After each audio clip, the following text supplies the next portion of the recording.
Welcome to Charette Theory, where architecture becomes a vessel for atmosphere and design tells the story of the seasons.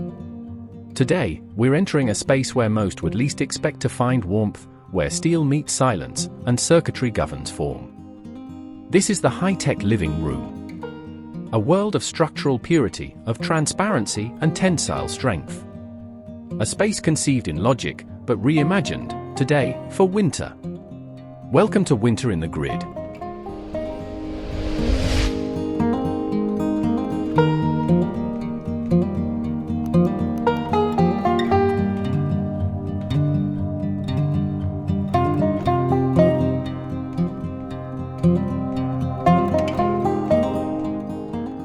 In the coldest season, when the outside world stills and time slows, our interiors must do more than function. They must shelter the psyche. They must become places not only of design clarity but of emotional resonance. Winter asks for softness, quiet, and introspection. It asks us to feel. And therein lies the paradox and the beauty of designing for winter within the high-tech tradition.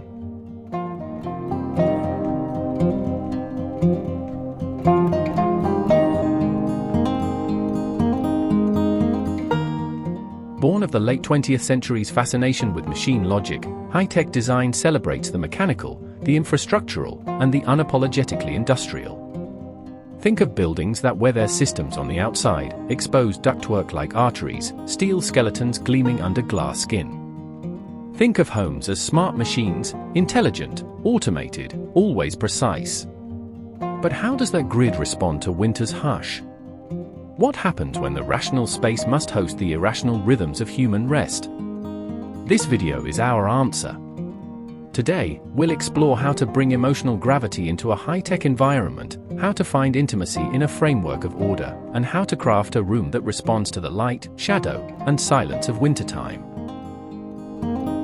Through architecture, materials, light, color, and ritual, we'll discover how to make a high-tech living room not just livable in winter, but deeply atmospheric. This is a room where brushed metal meets soft wool, where structural beams guide lamplight, and where technology doesn't distract, but deepens the experience of the season. This is not a contradiction. It is a confluence: steel and snow, circuitry and solitude, the grid and the glow.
To shape any meaningful space, we begin with memory of where the style came from and what it once meant.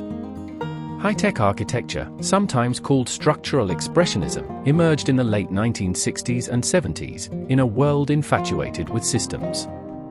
It was an era defined by space travel, cybernetics, and a growing belief that the built environment should be honest, flexible, and as efficient as the machines shaping the future. Architects like Richard Rogers, Norman Foster, and Renzo Piano gave rise to this aesthetic. Their buildings weren't just designed, they were engineered. In these structures, nothing is hidden. The skeleton of the building, the beams, ducts, conduits, and trusses, are not background elements. They're foreground. Ventilation systems coil through ceilings like metallic rivers. Structural frames are painted in primary colors or left raw and gleaming. This was architecture stripped to its essentials, then elevated to elegance.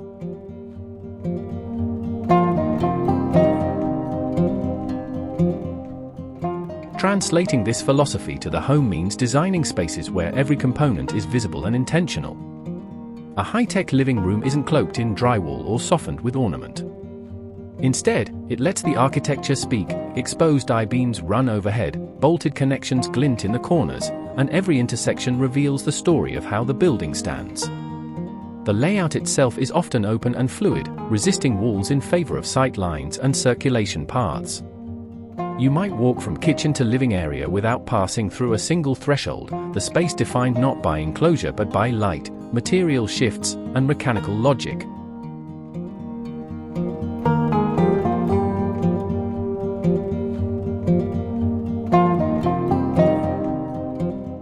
Technology plays a central role, not as a garnish, but as a principle. Lighting is automated and reactive. Blinds rise at sunrise and lower when the sun dips. Climate control systems adjust with algorithmic intelligence. Audio and video dissolve into the walls, ready to appear with a whisper of voice or touch. Even furniture may be modular, transformable, or embedded with sensors and controls. And yet, in all this precision and visibility, there's a surprising openness, a freedom to redefine space moment to moment. That's what makes high-tech architecture ripe for reinterpretation.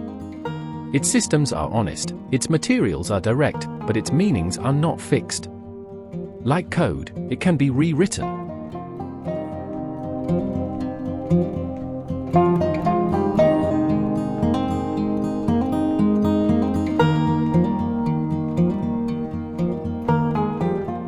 So how do we introduce winter's narrative into this story? How do we bring intimacy into a space built on utility? That's where our journey deepens. We begin not by fighting the high-tech character, but by embracing it, using its exposed frameworks, technological intelligence, and structural clarity as scaffolding for seasonal stillness, softness, and ritual. This is high-tech not as cold machinery, but as architecture capable of responding to the human season.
To design a high-tech living room for winter, we must begin with the essence of the space, its structure.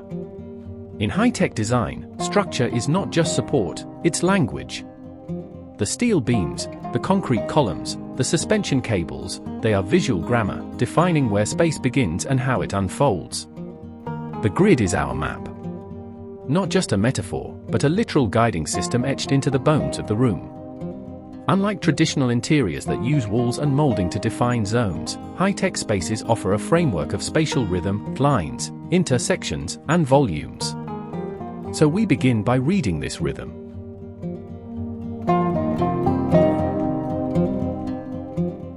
If your ceiling reveals beams or trusses, let those lines inform your arrangement. Position a sofa parallel to a beam, creating alignment between body and building. Place a reading chair under a skylight, where the architectural cut of glass channels winter's pale light directly onto your page. Even something as simple as a floor lamp can echo the verticals of nearby conduit, tying the human scale to the architectural scale. Instead of adding partitions, define zones through subtle elevation shifts. A step up onto a concrete platform becomes a meditation alcove.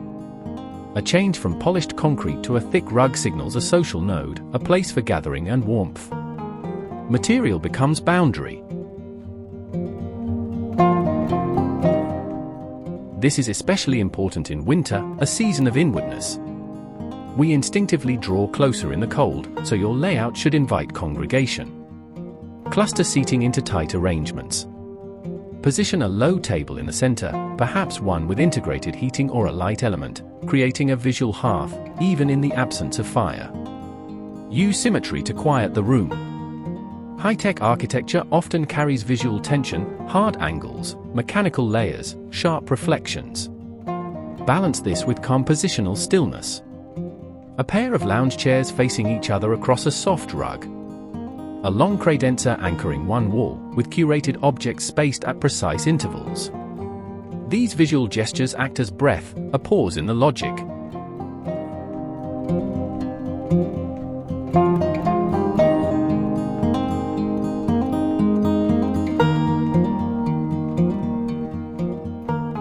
Modular furniture is particularly powerful here. It mirrors the mechanical ethos of high-tech design, but allows for seasonal reconfiguration. In winter, rearrange elements into tighter forms, L-shapes, U-shapes, enveloping circles. Let your space respond not just to aesthetics, but to emotion. And remember that verticality matters. High-tech spaces often have double-height ceilings or exposed overhead structures. Don't let this height create coldness. Use tall bookshelves, hanging textiles, or cascading lighting to bring the eye downward. Anchor the experience closer to where the body lives, in warmth, at the ground plane. Ultimately, structuring space in a high-tech living room is about negotiating between openness and enclosure, between the mechanical grid and the seasonal soul. You're not imposing warmth on the architecture, you're coaxing it from within.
The high-tech interior is, by its nature, a hymn to the engineered world. Its palette is born of the machine, brushed steel, anodized aluminum, polycarbonate panels, toughened glass, polished concrete. These are not cozy materials. They are deliberate, hard-edged, logical. Yet therein lies our opportunity. Because what appears cold at first glance can become warm when paired with human intention. Let's begin with metal. In winter, steel takes on a mirrored chill. It reflects the pale light of the season in sharp glints. But drape a woolen throw over a steel-framed chaise, and the geometry suddenly gains presence. It becomes not just seen, but felt. Suede cushions atop a metal bench transform an object of industry into an invitation to linger.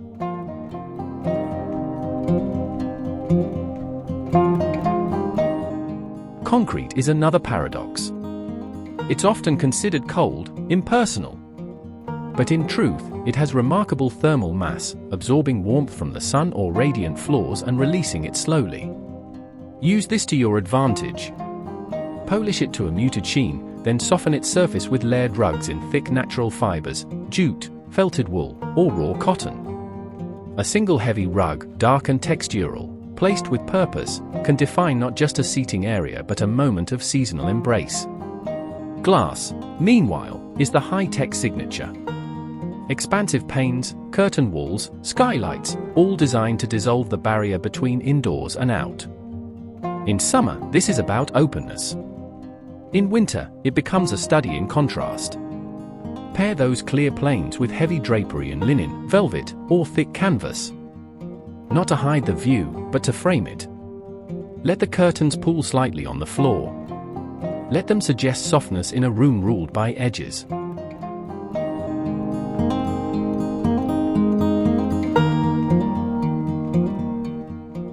And then there's polycarbonate and other plastics, materials that are often overlooked in the search for warmth. But light diffuses beautifully through translucent surfaces. A polycarbonate panel can glow with hidden LEDs behind it, becoming a luminous plane instead of a sterile sheet. Combine that glow with adjacent warmth, perhaps a wool poof or a small wooden tray, and you create an unexpected dialogue between industrial and intimate. This is where contrast becomes your language. Not opposition, but layering. Think matte against gloss. Worn next to new. Use juxtaposition to bring emotional range to what might otherwise be monochromatic. A high-gloss black wall can carry the weight of winter's darkness if a nearby lamp casts a soft amber halo across it. A graphite shelf becomes poetic when it holds a hand-thrown ceramic vessel, imperfections celebrated, irregularities made sacred. And never underestimate the power of repetition. Use steel, yes, but in multiple textures, brushed, knurled, powder-coated. Let aluminum appear in the legs of a chair, the frame of a light fixture, the trim of a bookshelf. It becomes rhythm rather than dominance. The same material, reinterpreted, becomes part of a larger visual music. Finally, the most human element of all, the things we touch. In winter, tactile warmth is more important than visual softness. Leather that crackles underhand. Velvet that resists and yields. Fleece, buccal, tweed, textures that remind us of coats, of blankets, of shelter. This is not about disguising the machine. It's about making space where the machine listens to the body. Where the structure accommodates sensation. Where a grid of steel and light can cradle something as fragile as breath on a cold morning.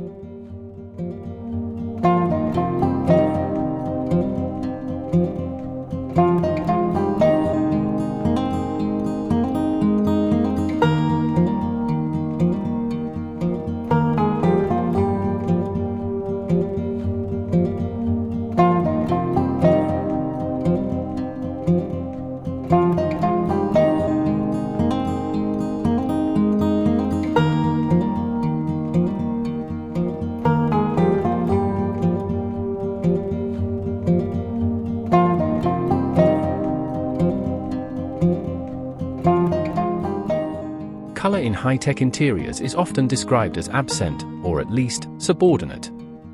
It yields to structure.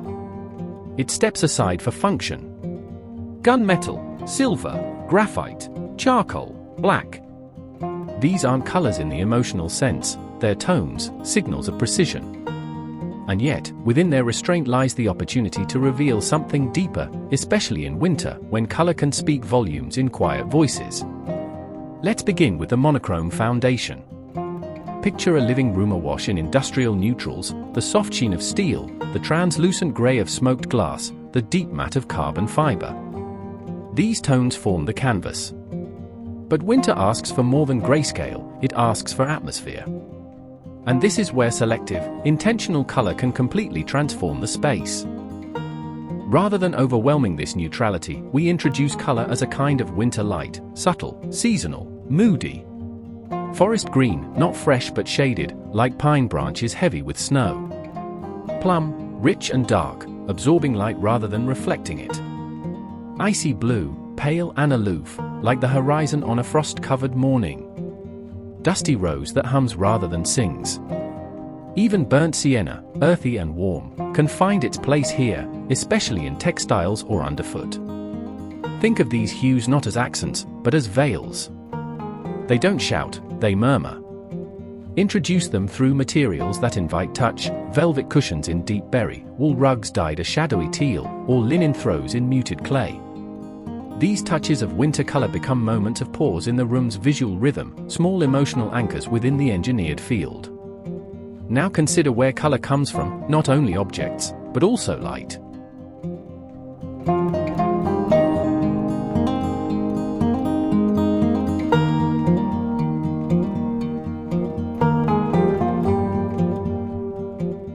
In high-tech interiors, light is often treated clinically. White LEDs, daylight bulbs, color temperature measured and optimized. But winter allows us to recalibrate. Shift from functional lighting to emotional illumination. Replace stark daylight bulbs with tunable LEDs that warm as the sun sets. Use diffused amber light to mimic the golden hour, even when it's long past. Imagine waking on a cold January morning to a space that gently glows in pale gold, then transitions throughout the day, cooler at midday, richer again by dusk. Let light do what paint cannot: move. Evolve. Breathe with the hours. And don't forget projection and reflection. Use colored glass strategically. A single cobalt panel near a window can wash the floor with cool drama. A mirrored surface angle just so can cast light where it's most needed. Even a television screen left on a slow-moving ambient loop, snowfall, forest fog, oceanic twilight, can add a chromatic rhythm that isn't static, but seasonal. Wall color, too, can bend the rules. In a high-tech room, you might not opt for full saturation. But a graphite wall with a faint violet undertone? A concrete gray that leans subtly green? These microtones activate with lighting and time of day. They don't demand attention, but they reward it. And finally, think temporally. Let color be temporal as well as spatial. Rotate accessories as winter progresses. Let early winter be colder, sharper, accented with icy blues and grays. But in late winter, as the light begins to shift, allow warmer tones to emerge: gold-threaded pillows, deep reds, rusted amber, sun-warmed ochres. Let your color palette mimic the emotional arc of the season.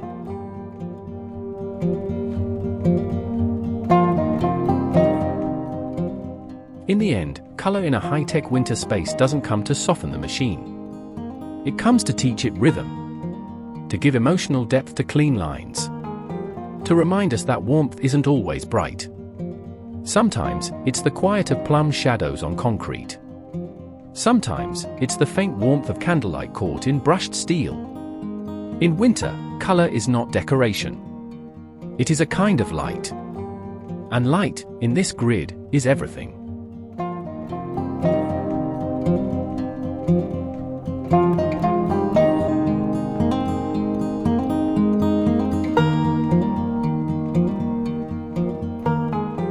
In the high-tech living room, furniture is not an afterthought. It's not filler between feats of architecture, it is architecture. It is interface. It is where the language of structure meets the intimacy of use. And in winter, when time slows and the body seeks rest, that interface becomes even more critical. This is where the human touches the grid. High-tech design is grounded in a fundamental belief that form follows function, but also, in its most evolved state, form follows innovation. Furniture here is not meant to be hidden or disguised. It is meant to reveal, to express how it's made, to show its seams. It carries with it the logic of the machine and the grace of industrial honesty. Let's begin with the anchor pieces. A modular sofa, sculpted in low-profile graphite or charcoal wool, doesn't just sit in the space, it extends the space. Its configuration responds to the room's geometry. Its components rearrange effortlessly. Hidden compartments might house wireless chargers or extendable trays. Embedded speakers or subtle vibration systems might respond to ambient audio. This is furniture that doesn't just sit, it performs. Coffee tables in high-tech interiors are rarely ornate.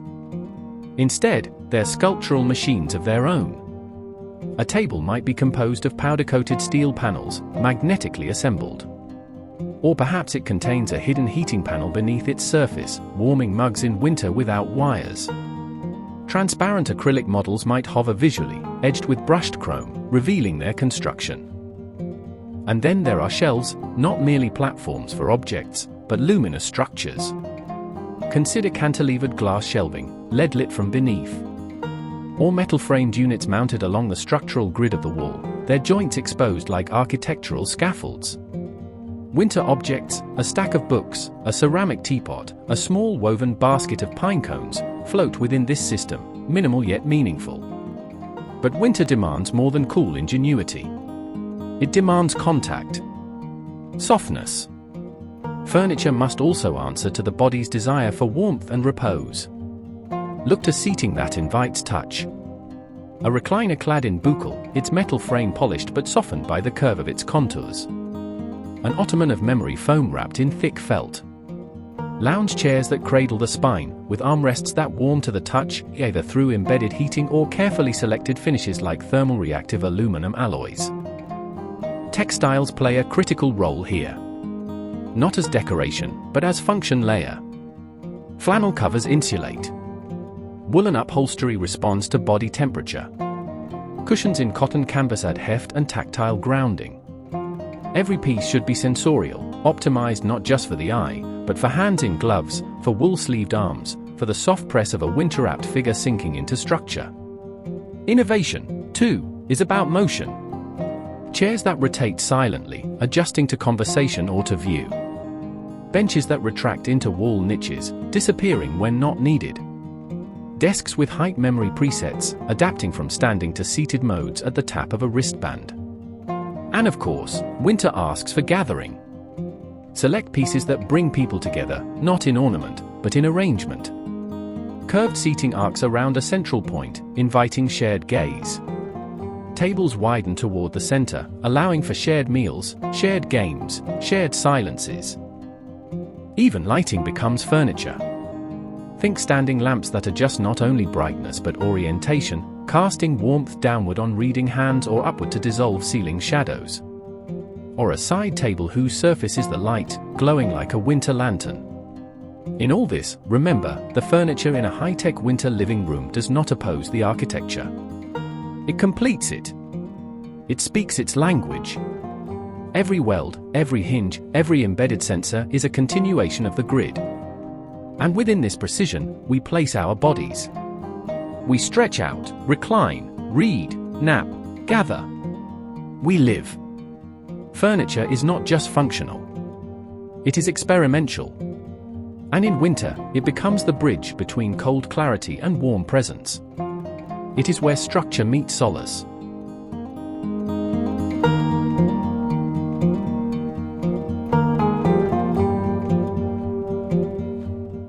In a high-tech living room, light is never just illumination. It is line. It is atmosphere. It is architecture made luminous. And in winter, light becomes more than functional, it becomes emotional. It holds the power to chase shadows, to reshape mood, to warm surfaces that otherwise remain untouched by sun. Here, in this season of long nights and low skies, lighting becomes the most poetic tool in the high-tech vocabulary. Begin with structure. High-tech interiors expose what is usually hidden. Lighting should do the same. Let the logic of the room become visible through light. Install linear LED strips along ceiling beams, along the spines of exposed trusses, beneath floating stairs. These ribbons of light trace the geometry of the space, sketching lines that echo the building's skeletal rhythm. These aren't decorative touches, they're visual continuations of the grid. A conduit of clarity. A system made radiant. But winter calls for more than clarity. It calls for warmth. The kind of warmth that settles into corners, pulls gently across surfaces, and glows against glass on a frozen night. So move beyond white fluorescence or sterile brightness. Let color temperature shift. Allow it to respond. This is where smart systems shine. Use adaptive lighting controls to simulate the arc of the day. Let morning light rise cool and crisp, helping minds awaken. Let afternoon fade to gold, then rose, then amber. In the deepest winter hours, let lights dim to firelight tones, rich, low, and lingering. These transitions soothe the body's seasonal rhythms. They offer time a texture. Consider lighting as directional as well as ambient. Use track-mounted spotlights to highlight key winter features, a brushed steel sculpture, the soft folds of a wool curtain, steam rising from a ceramic mug. Install under-table lighting that glows just beneath the surface, reflecting softly on the floor. Use uplighting along concrete columns to give weight and grace to the verticals of the room. And then, experiment with sculptural forms. High-tech doesn't mean utilitarian alone, it means expressive, even theatrical. Imagine a pendant light composed of interlocking aluminum rings, suspended like a satellite above your seating area. Or a freestanding floor lamp that resembles a crane or boom arm, its mechanics fully exposed, its movement deliberate and precise. Layering is key. Mix overhead lighting with side glow panels. Use recessed wall lights as gentle washes across textured concrete. Incorporate illuminated surfaces, shelves that radiate from within, or countertops with embedded glow zones that pulse subtly when touched. Let light appear from within materials, not just above them. Reflection is part of the game, too. In a space filled with glass, chrome, and polished surfaces, every point of light becomes multiple. Light bounces, refracts, elongates. Use mirrors intentionally, not for vanity, but for atmosphere. A large industrial mirror on the back wall can double the perception of glow. Brushed steel panels can echo soft golden hues with a shimmer that feels both mechanical and mesmerizing. But perhaps the most powerful light in winter is the one that flickers. That breathes. Even in a space of circuitry and control, the primal draw of flame remains. So bring it in, digitally. A high-definition digital fireplace, mounted within a sleek metal frame, can offer the illusion of burning wood, complete with subtle smoke trails and embers. Program it to respond to ambient sound, to dim the room when it flares. Let it act as both focal point and moodscape. And don't forget interactive light, motion sensors that respond to presence, floor-level lights that activate in low light, panels that brighten slightly when a book is opened or music begins to play. Let your lighting become intuitive. Let it anticipate. Let it participate in the winter rituals of the room. In this high-tech habitat, light is code and comfort. It's the variable that shifts everything else. It cuts through silence. It warms steel. It transforms a cool interior into a place of rest, reflection, and return. And in the season when the sun vanishes early and the night lingers long, this light becomes not just your design strategy, it becomes your hearth.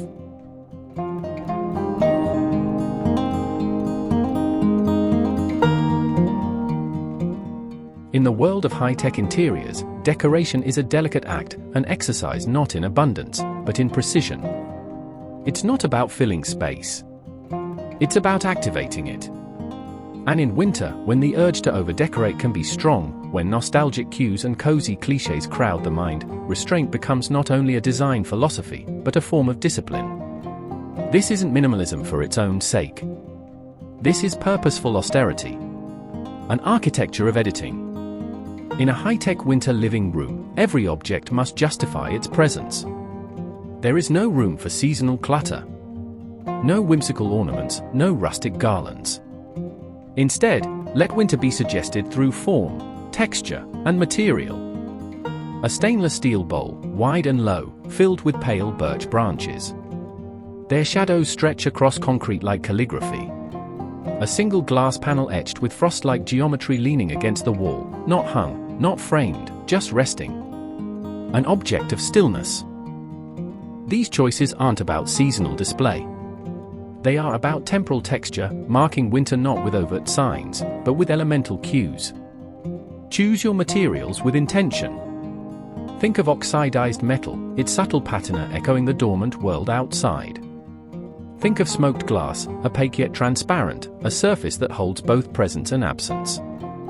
Think of matte black ceramics, vessels that feel ancient and futuristic at once, grounding the room in tactile silence. Each item should speak to the core tenets of high-tech aesthetics: exposed logic, material honesty, and structural clarity. A kinetic mobile, perhaps, suspended over the main sitting area, not whimsical, but mechanical. Stainless steel arms balanced with graphite discs that slowly rotate in the ambient airflow. Their movement, almost imperceptible, becomes a meditation on rhythm and time. This is where sculpture takes the place of knickknacks. Where a concrete totem with embedded fiber optics becomes the seasonal centerpiece. Where a folded steel plane, resembling a shard of aircraft skin, is leaned in a corner not for shock value, but for geometry. In winter, texture replaces color. A wool-felt wall hanging, in a deep industrial gray, adds acoustic dampening and visual softness.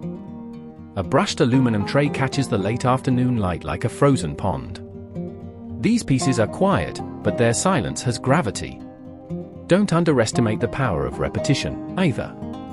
A row of identical glass cylinders on a backlit shelf.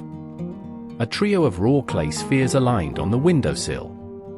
Their sameness becomes a rhythm, a pulse in the room's visual field. Avoid anything too figurative, too nostalgic. There are no reindeer here, no plaid throws, no holiday signage. Instead, winter emerges through abstraction. Through cold surfaces warmed by contact. Through objects that seem still, but shimmer under the right light. Let the architecture be the decoration. Let the alignment of beams, the exposed conduit, the angles of the ceiling carry the visual load. Your job is to punctuate, not embellish. To curate moments of visual pause within a system of constant structural motion. You are composing in a language of subtraction. One perfectly placed object, a steel prism, a loop of lead encased in glass, can be more evocative than a dozen ornaments. The emptiness around it is part of the composition. And remember, the most powerful accent in winter may not be a thing at all, but a shadow.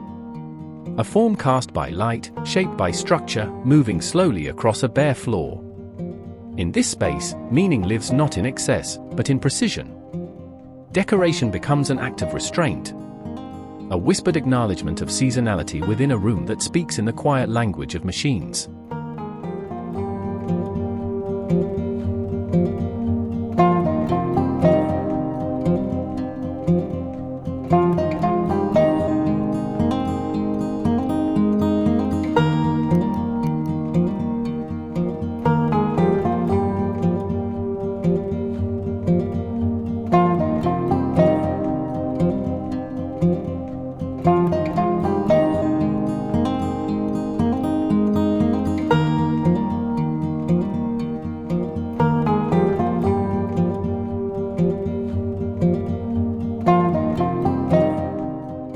In the high-tech interior, technology is not just a utility. It's an atmosphere. A language. And in winter, it becomes something deeper, a carrier of mood, a sculptor of stillness, a vessel for quiet emotion. This is not the cold automation of a corporate system. This is ambient intelligence shaped with intent. Technology, here, is tuned not for performance but for presence. Begin with sound. Not just music, but acoustic landscape. Install directional speakers that don't just fill a room, they define it. Let them whisper the hush of wind across scaffolding, or the brittle click of thawing ice on glass. Program minimalist jazz to play at sunrise. Let the bass line feel like a slow breath, a pulse in the concrete bones of the room.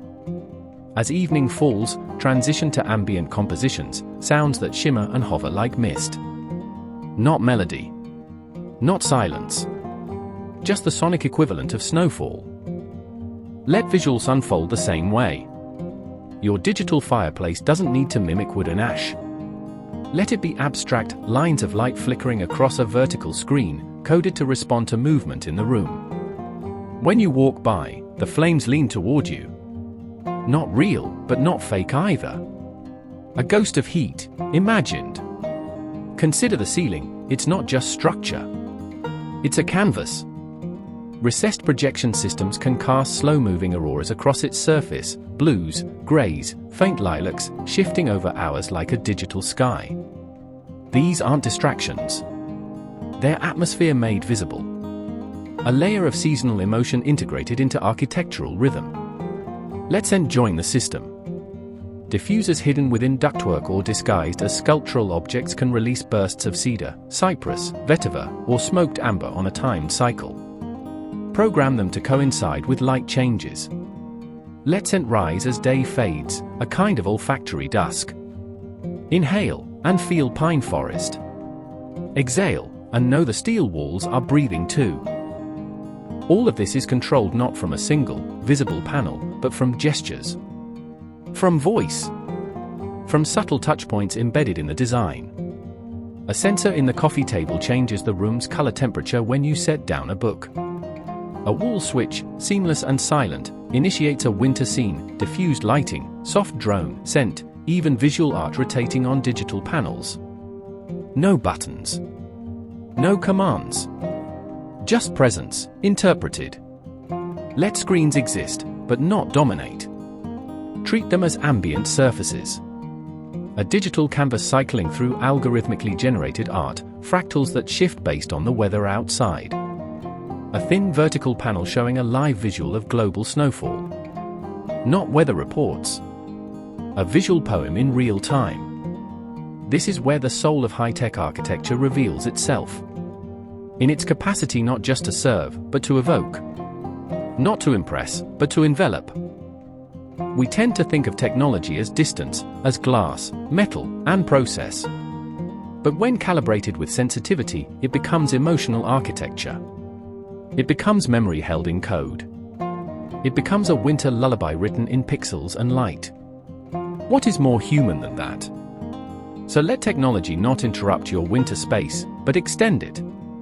Let it blend seamlessly into the walls, the surfaces, the cadence of your day. Let it speak softly. Let it know you're home.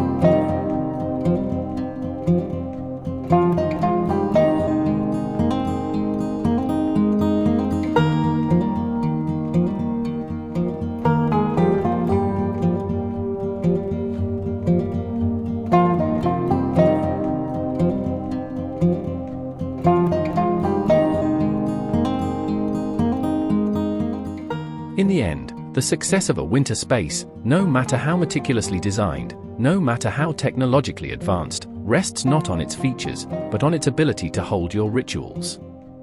The quiet, repetitive acts that give shape to the season. The habits that become architecture. A high-tech living room does not reject these human rhythms. It reframes them.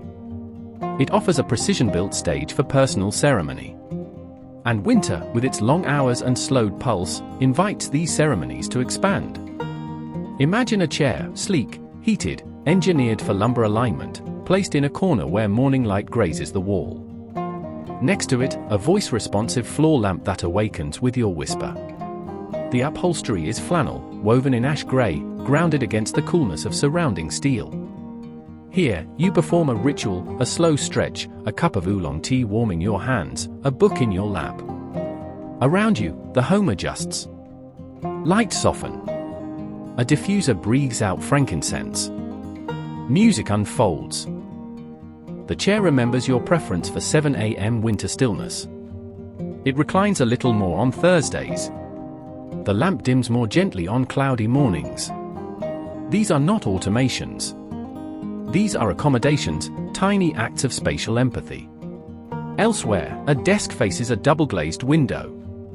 It's thin, architectural, suspended off the wall like a bridge. Above it, a programmable LED strip cycles from ice blue to golden umber, marking the arc of the winter day.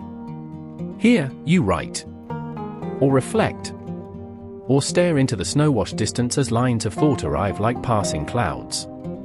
The chair here is not comfortable in the plush sense, but in the contemplative sense. Its geometry encourages posture, not passivity. This is your thinking station. Your winter observatory. Perhaps there's a meditation nook, tucked beneath a floating staircase, or framed by structural beams. Inside, there is nothing decorative. Acoustic panels clad the walls like felted armor. The floor is radiant concrete, warm to bare feet. A soft mat, a single speaker playing slow breath tones, and above you, a skylight, frosted, indirect, glowing. Light here is modulated to rise and fall like a breath. No phone. No alerts. Just you, and the grid, and the sound of time decelerating. Your winter rituals can also be kinetic.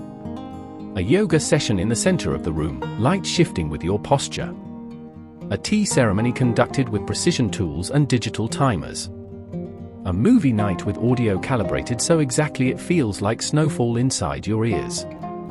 Your routines may be solitary or shared, but they are designed, honored, embodied by the space. And then there's the threshold, those minutes before bed. A dimming corridor lined with ambient LEDs, each step a little darker, a little quieter. The house whispers goodnight. The screens go still. The scents fade. The warmth lingers. Winter tucks itself in with you. Because even in the realm of glass and steel, human ritual has a place. It is the softest program, the invisible layer, the silent architecture behind every click and hum. So let your living room be your winter temple, not for worship, but for attention. A place where every gesture matters. Where the machine bends to your rhythm, and the design carries you inward. This is where high-tech becomes high-touch. This is where winter lives.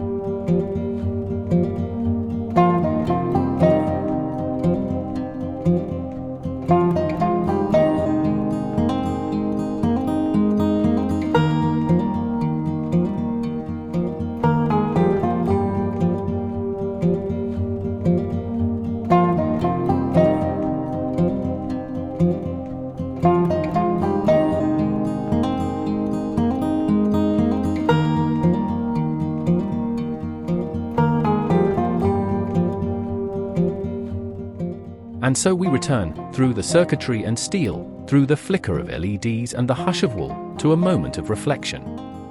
What is winter in the grid, after all? It is not a contradiction.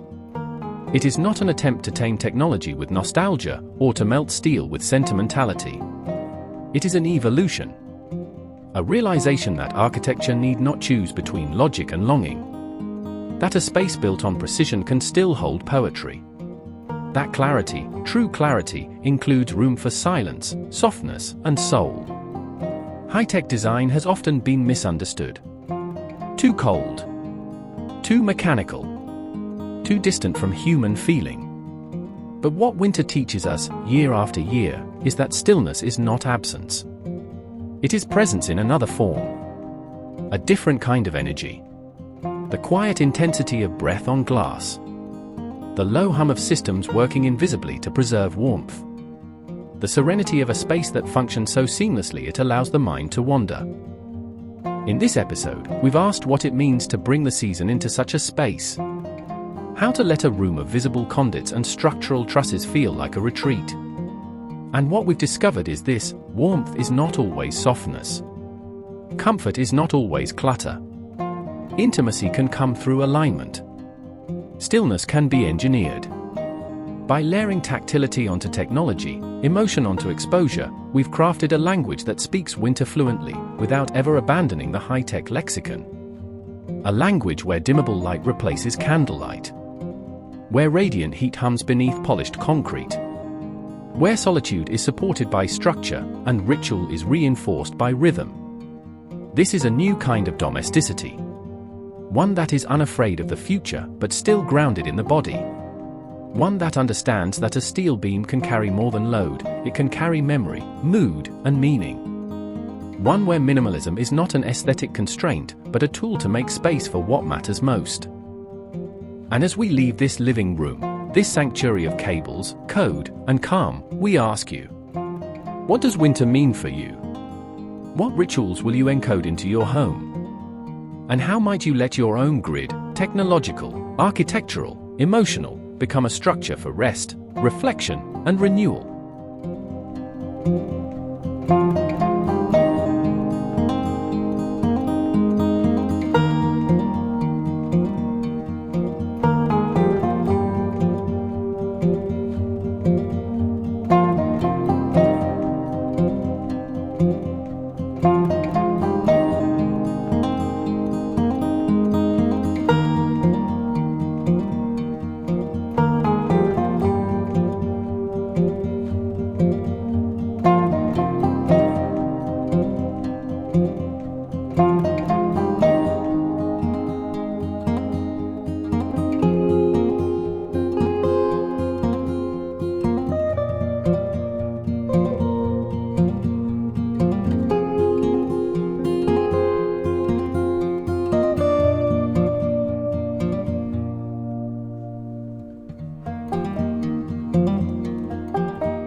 Thank you for joining us today on Charette Theory, where we believe that design is not just how something looks, but how it feels, especially in the coldest season of the year. If this vision of winter resonated with you, we invite you to subscribe, to share, and to tell us, how do you warm the machine? Until next time, this has been Winter in the Grid.